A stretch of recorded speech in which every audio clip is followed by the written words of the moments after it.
Pintu.co itu udah luar biasa ya.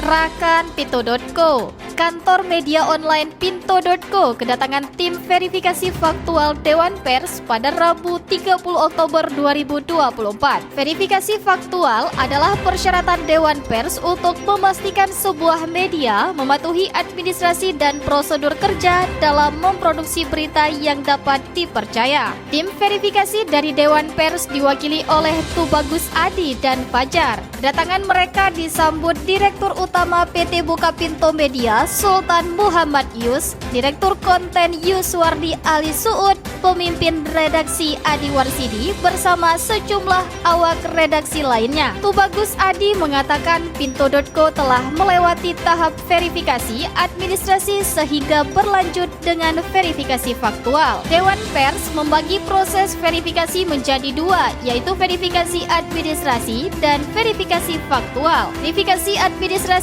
meliputi pencatatan dan pemeriksaan atas dokumen-dokumen yang telah ada atau sudah diterima Dewan Pers. Kabar baiknya, Tubagus Adi mengatakan berdasarkan pantauan Dewan Pers, Pintu.co telah memenuhi standar kerja sebuah kantor media, baik dari sisi kualitas konten maupun dari sisi kuantitas berita yang dipublikasikan. Tubagus Adi juga memberi sejumlah masukan untuk penyempurnaan. Direktur Utama PT Bukapinto Media Sultan Muhammad Yus mewakili manajemen Pintu.co menyampaikan apresiasi atas kedatangan tim verifikasi Dewan Pers. Sebagai informasi, Pintu.co yang berkedudukan di Banda Aceh berdiri sejak Maret 2024. Media ini berkomitmen menyajikan informasi yang terverifikasi kepada publik. Hari ini, hari Rabu 30 Oktober 2024, saya Tubagus Adi dan rekan muda saya Fajar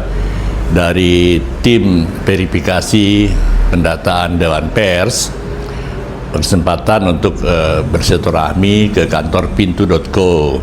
Beruntung bisa berjumpa, berbicara dengan Mas Adi Warsidi, dengan Yuswadi, teman-teman baik kita.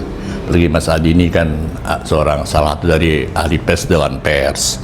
Mas Yuswadi juga pengalamannya luar biasa di media sebelumnya, di Tempo. Tadi semalam juga kita ikut memantau Pintu.co, itu udah luar biasa ya. Kedepannya mudah-mudahan Pintu.co bisa lebih baik, bisa lebih dicintai oleh pembacanya, mendapat pembaca lebih baik lagi, dan bisa lebih berkembang. Pasnya seperti itu. Mungkin catatan kita adalah untuk nanti kuantitasnya bisa lebih ditingkatkan sesuai target, misalnya satu hari bisa 30-50 berita ya, dan kanal-kanal mesti diperbaiki. Tapi jangan lupa, kadang-kadang suka lupa juga masalah caption foto, kredit detail foto, itu teman-teman kalau lelah sekarang suka lupa tuh, jadi mungkin saling melihat, saling mengisi sehingga hal-hal sekecil itu, hal yang elementer tidak bisa lalai gitu. Sukses selalu untuk Pintu.co dan teman-teman semuanya.